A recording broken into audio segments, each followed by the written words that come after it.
So I'm ready to, take a step up and, go at the champions now.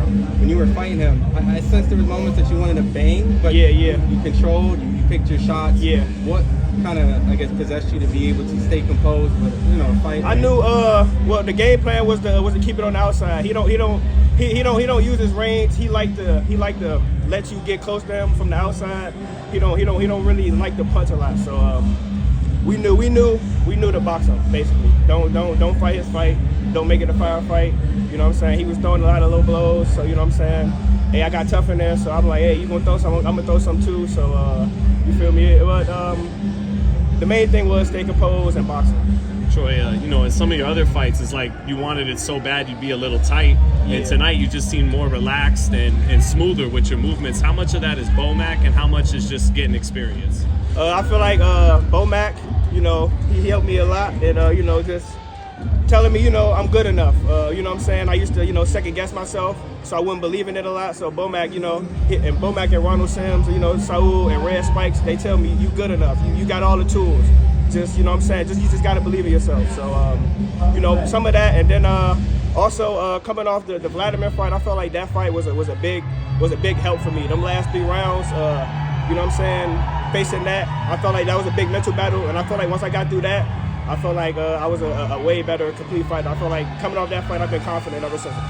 Speaking on all the tools, one of the tools I think he showed was your chin. I mean, he hit you flush a couple of times. Yeah. Did you kind of speak that shows how how good your chin have come over the years? Well, I mean, I always knew I was tough, but you know what I'm saying? Ron always say dogs don't last. So, you feel me? That's why, you know what I'm saying, I knew to box him and, you know what I'm saying, just be smart, use my brain. But for sure, I always knew I was tough. I always knew that. But, you know what I'm saying, tough don't last long in this sport. How did it feel to take someone's out for the first time? It felt good. You know what I'm saying? I was real confident, and you know what I'm saying? It feels good to, take somebody out, and I'm ready to take some more. You mentioned like the game plan was more to box him on the outside, but you were breaking him down on the inside in the pocket. Yeah. How important is that aspect to your game going to be for a guy like Janibek down the road, who likes to keep it on the outside but not as much on the inside?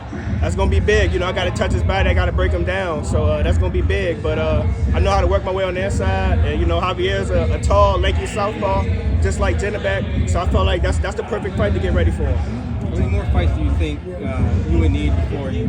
2 or 3. 2 or 3 more fights. We'll be ready. Speaking on champions, you got some rounds with Carlos Adames this camp. Yeah. Did you think that really put you on that championship level and being in there with him? For sure. I felt like, they said they coming off my last fight, they said I was a contender.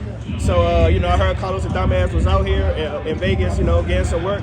He was fighting Terrell Gausha. Me and Terrell Gausha got some similarities. I'm not going to say we're the exact same fighter, but we got some similarities. So, I wanted to test myself. So, and honestly, I sparred him 6 fights ago when I was 6-0 before I fought Victor Tony. So I wanted to see how better I got. So, of course, doing them rounds with him, that gave me a lot of confidence. Thank you, guys.